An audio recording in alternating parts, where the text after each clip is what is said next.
Hey y'all, it's Billy Hale with Billy Hale Leather, and today I'm going to go over the things you need to know to get going with your Cowboy sewing machine.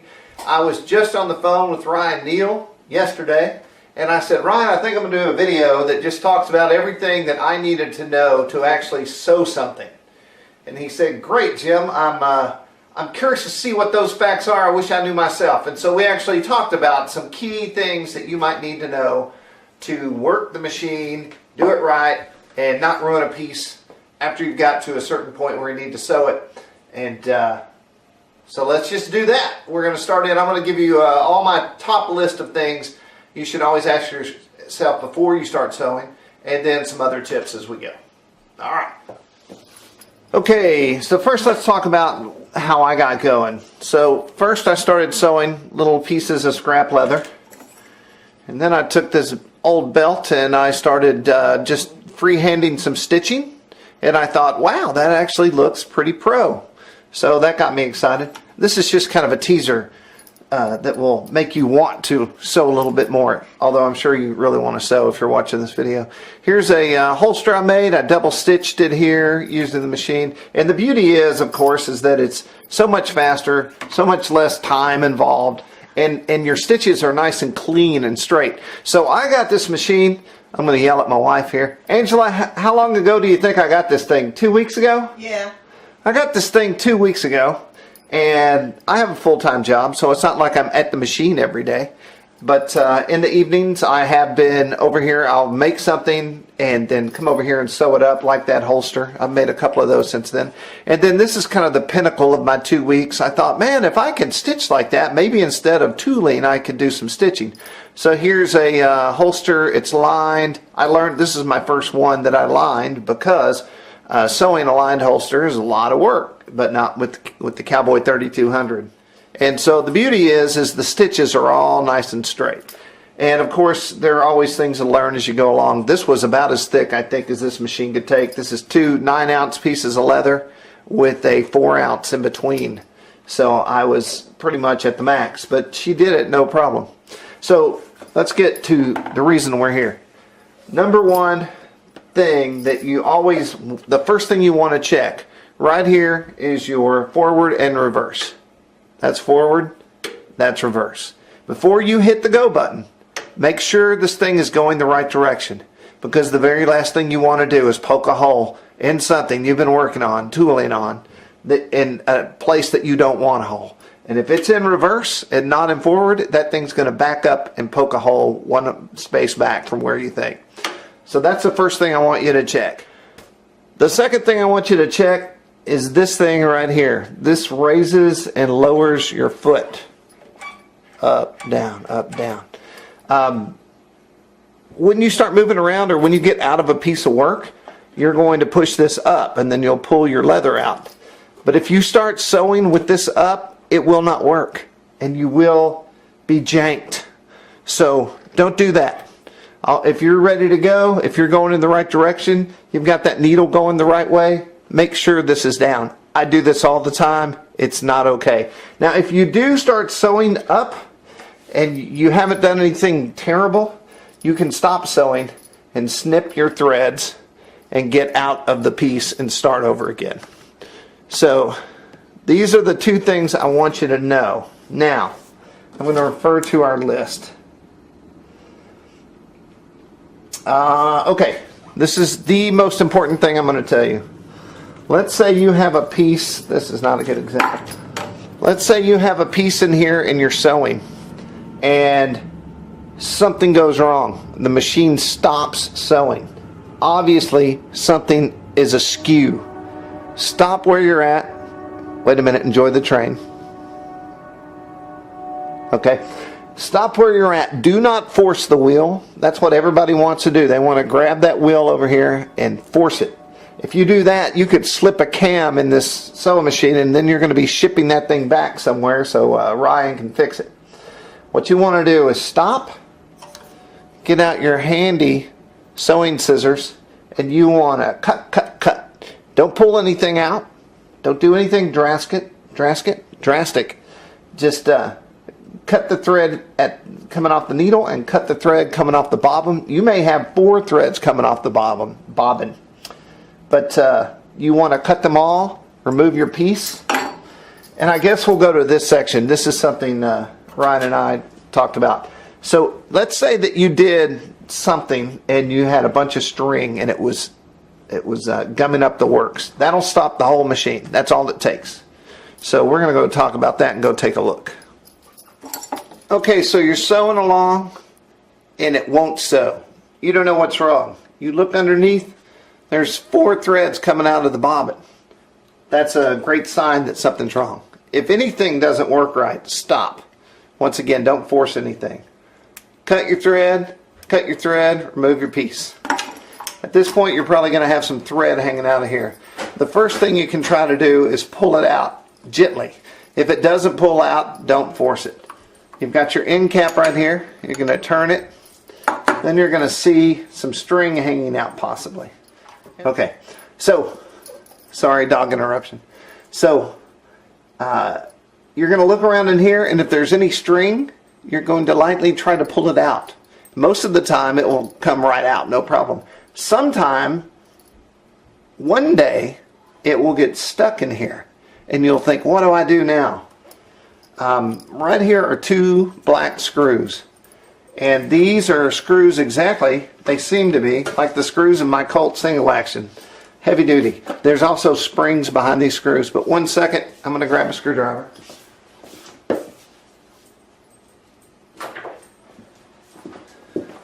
So there's a couple of things to be aware of while we're here. In that bobbin, you push it right there and it pops out and your bobbin comes out. In here, I shouldn't have done it that way. But anyway, in here is a spring. You do not want to lose your bobbin spring. If you lose your bobbin spring, you're out of business. So, since I just did this to myself, well, I'm going to leave it out for now. So here's the bobbin out. I'm going to push this back in so I don't lose my spring. So what's happened is we have string locked up in one of the hooks here, and you're not going to sew until you fix that. So what you're going to do is take your screwdriver and pull out these screws.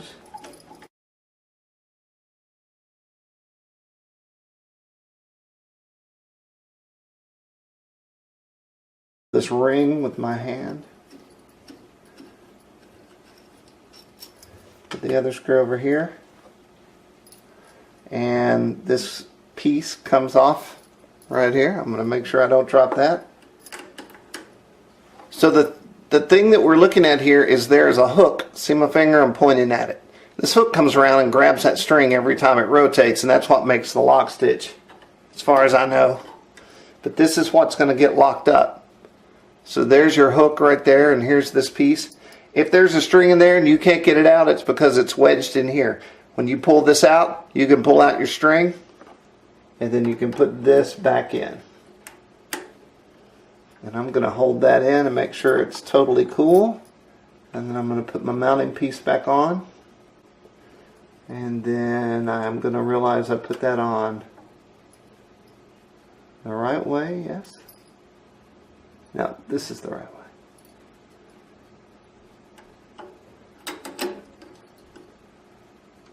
And then I'm going to put my screws back in.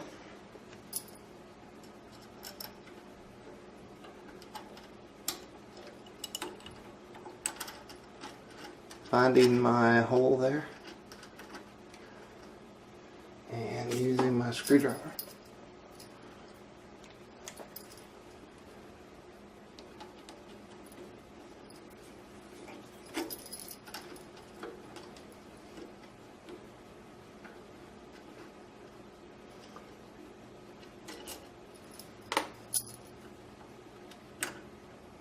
I know which way is the right way. That's the right way.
All right, I'm not over tightening. I'm gonna, well, before I put my cap back on, I'm gonna put my bobbin back in. I would make sure you have any oil on your hands off your hands so it doesn't get on your string. You want that bobbin to go in this way. I'm going to take my finger, push on the clip, release this, put that in, shut it. I'm going to pull it up and get it in the loop, and that bobbin's ready. There's two ways to get this up through the hole. One is the turn. You turn the needle in. Sometimes I just do it this way. Alright. And so then we put our cap back on. Alright. So now theoretically you're back in business and ready to sew again. I'll use this scrap of leather to show. If you see my hand, you want to pull your string at 2 o'clock and you want to wrap it around your finger. You see people doing that and you wonder why. It's because if you don't, that bobbin will pull that thread right out of your hand and mess up your stitch. So now we're going to go move into action, the things that I just talked about. First I'm going to pull this wheel down towards me, and I know now where it's going to go in. I'm going to drop my foot. So now we're locked and loaded. This is just a string fest here. Then this is down. You zoom out a little bit. So this is down, and now I know that I'm going to move forward. So I'm going to put my foot on the pedal, and I'm going to move forward and sew. Oh wait, but don't forget, hold your string. Hold it for 2 or 3 stitches, maybe 4, and we'll move forward.